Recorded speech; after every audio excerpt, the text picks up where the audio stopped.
Okay, so my story started the summer before my eighth grade, when I first downloaded TikTok just for fun. Well, nothing was serious. It then became my secret English weapon. It was empowering, and I loved it. However, by the time that I attended my 10th grade, something changed. I started to see videos of people glowing up, and then suddenly, my classes, something I had worn like forever, started to look like a flaw. And I saw people online looking so perfect, which is why I switched to contact lens, put on this clothes, try on this hairstyle, and I never felt like I was enough. And that is when I realized that social media can build you up, but it can also beat you down. And my name is Kiana. Today I'm going to talk about the topic of social media impact on mental health. Okay, so thank you. So now you are scrolling through Instagram. Influencer posting about their yacht vacation, luxury dinner, wearing expensive dresses. Well, they are basically living your dream life. And you look at yourself. I'm wearing a pajama, sitting on a couch, eating spicy noodles. And then you start to wonder, well, why doesn't my life look like that? And then you feel insecure and compare yourself to whoever you see online. And that problem is what we call self-comparison. I was born in 2008, so I basically grew up with social media. My first device was an iPad, and I spent hours watching YouTube videos about kids in America. Their lives seemed just like straight out of the fairy tale. Christmas gifts unboxing, backyard pools, and Disneyland trips. Everything looked so exciting, so different from my own life. And I didn't just admire them. I wish I had been born there. And, as a kid, that thought was so frustrating. It was so unfair. And that was my first taste of self-comparison, way long before I even knew what it meant. However, by the time that I got older, it only got worse. Social media wasn't just showing me the lives that I couldn't have, it was showing me who I should be. I saw girls my age putting on full face of makeup, looking like Victoria's Secret's model. And I saw people ranking other people's attractiveness on a scale, and everything screamed that I was not and will never be enough. Do you guys see this girl right up here? Well, my first thought about her was that she's pretty, right? All right, so this is Chang Won-young, a Korean singer and model. Well, everyone wants to be her because she's perfect. Well, however, it would have been cool if people just used her as some sort of like inspiration to be better.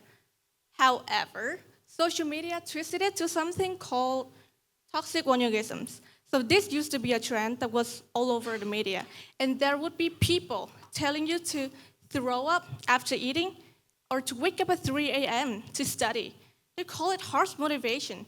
And unfortunately, these kinds of methods actually work for some people that have successfully achieved their so-called dream body weight. However, toxic voyeurism sells perfection, and all it really does is promoting unrealistic beauty standards, which lead to insecurity. And we know that insecurity leads to constant comparison, and that we compare ourselves to whoever and whatever we see online. The problem is whatever is online is way too perfect. Sometimes they're way, way too perfect to even be true, which is why most of the time they're not even real. A friend of mine moved abroad last year, and if you look through her Instagram, you can see that all of the posts are about her new school, cool friends, good food. I mean, what a great life. I would want a life like that, actually. However, did you know behind those pictures were homesickness, loneliness, drowning in schoolwork, barely holding everything together? But nobody knows about that because she doesn't post them. Okay, social media is a highlight reel. It shows us beauty, it shows us success, it shows us luxury, which is why the more that we scroll, the more we feel like we're falling behind. Okay, so there is one more thing that social media has caused that I want to mention to you guys today. Cyberbullying. Okay. Social media, it was meant to bring us all together. However, sometimes it does the exact opposite. Unlike traditional bullying, cyberbullying follows everywhere you go. It waits for you in every notification, in every comment, and every share. And you know what's the worst part is? The whole world is watching you. Recently, a Korean actress, Kim Se-don, became the latest victim of relentless online hate. Well, the reason why she's not here with us anymore is complicated. And we're not going to be discussing about that, but we're just going to talk about a point is that she used to be a victim of cyberbullying. And one mistake, and one only, was all it took for thousands of people to turn their back against her. And every post about her was flooded with insults, and every move she made was scrutinized. People who have never met her, who knew nothing about her struggles, they acted as if they had the right to judge her whole existence. And like so many others before, she suffered in silence until that silence became permanent. And the problem here is that she's not the only one. Sally, Guara, and Chung-kyung, and countless of others, all beautiful, all full of life, until social media decided that they were not. Until all the hate, all the pressure, and the impossible expectations crushed them. However, this is not just about celebrities. This is about all of us. Well, maybe you have never sent a hateful comment, but have you ever laughed at someone's downfall? Because that is the problem. We've turned pain into content, and we've turned real people into trending topics, and social media profits from it. The more we click, the more money they make. And the more we scroll, the richer they are. This is why algorithms don't care if it's true or not. They don't care if it ruins a life. They only care if it goes viral. All right, do you guys see the notification button up there? Well, let's say I have just posted a video of me dancing to a TikTok song, and there are people commenting about that video, and I'm curious what they're talking about. Should I click into that to see? Okay, let's see. Well, someone commented, cringe. Oh, okay, whatever. This is so embarrassing. Was that embarrassing? I don't know. Well, that's sad. She thought she looked cute. I never thought so. Well, I'm sorry, guys. I'm gonna need a minute. I'm gonna go cry, be sad, depressed, and I'm gonna come back like real quick. And then I start to wonder, well, was I really that bad? Was I really that annoying? So I want you guys to think about this. What if it were you? What if it were your name, your face, your mistake being torn apart? Would words then be just words, or would the internet then be just the internet? Because behind every scandal is a real person, a person with a hurt that breaks, with a family that worries, and with a dream that shatters. And sometimes the weight of our words is enough to take all of that away. It's enough to silence them forever.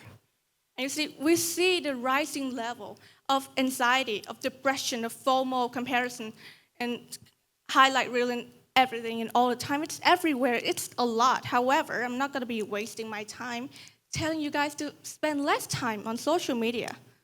Well, I mean, if you can survive with the least usage of technology possible, then that'll be great. However, if you can't, like me, I'll tell you how to use it right. Because I still use it every day, and I loved it. However, the way that I use it now will be totally different than how my 15-year-old self used to use it. Okay, so the key to using social media without letting it control you is that you have to be able to control yourself first.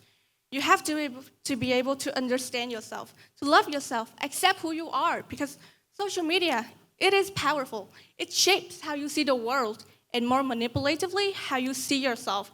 And if you don't already know or like who you are, then it will be even more confusing for you. And if you catch yourself constantly comparing, just give up already. Well, not in a bad way, in a good way. Because I realize that no matter where I go, no matter what I do, I will never be the prettiest, the smartest, richest, or most talented person ever. But that is okay, because why would I always want to be the best? Why would I always want to be better than any other people? Well, because if I am the smartest person in the room, then I'm probably in the wrong one. And if I am the most intelligent person on earth, then I'm probably in the wrong one. And once that I changed my mindset, I realized that social media has not always been that bad. It connected me with incredible people, for example, and I am super grateful for that. So let's say I want to study medicine, and Facebook somehow recommended me to add friend this one guy, and who's currently in medical school. And he has helped me a lot with my biology homework, or even with things that I never knew. And I didn't feel small talking to these people at all. I went from being clueless to thinking, I'm getting smarter, talking to smart people. and I felt really excited to grow, to be better. Okay, so there is one last story I want to tell you guys before I end my speech. So there is this one TikTok influencer, and she has around like 150-ish followers on TikTok. She spreads kindness and positivity. Yet every post that she posts is flooded with hate and insult. Not because she did anything wrong, just simply because she doesn't fit into the society's definition of beauty. Well, at first, I couldn't understand how could she endure like all of the hate like at all. So I reached out. I texted her on Instagram, and she was kind enough to reply. She told me that at first it crushed her because in real life, no one has ever said such things to her, even her closest friends, and that she used to have to cry herself to sleep every night, wondering, what have I done wrong to deserve all of this? However, as time passes, she still posts regularly, and people started to see her for who she truly is. They started to send messages, not of hate, but of love. They thanked her for how much her words meant to them, for how much she has helped them to overcome their own problems and insecurities. What do you guys think? How is she doing now? Well, yeah, of course the hate is still there. However, it no longer touches her, because for every cruel word, there are voices of love that tear it all out. And she told me that if she has done nothing wrong, why would she be afraid? Why would she care, or why would her tears fall down for such people? In the end, it's you to decide whose opinions matter. It's you to decide whether to let a screen control your happiness or just live. Because when you look back on your life, you won't remember the hours you spent scrolling, comparing, wishing you were someone else. But you will remember the memories that you made, the risk you took, the dreams you chased, the person that you love, and the person that you became. Because happiness is the past, the present, and the future. It could be anything. It could be everywhere. And it could be me standing up here, giving my speech, hoping that I'm changing something with my words. And like I said, I hope I did. Thank you so much for listening to my very long presentation.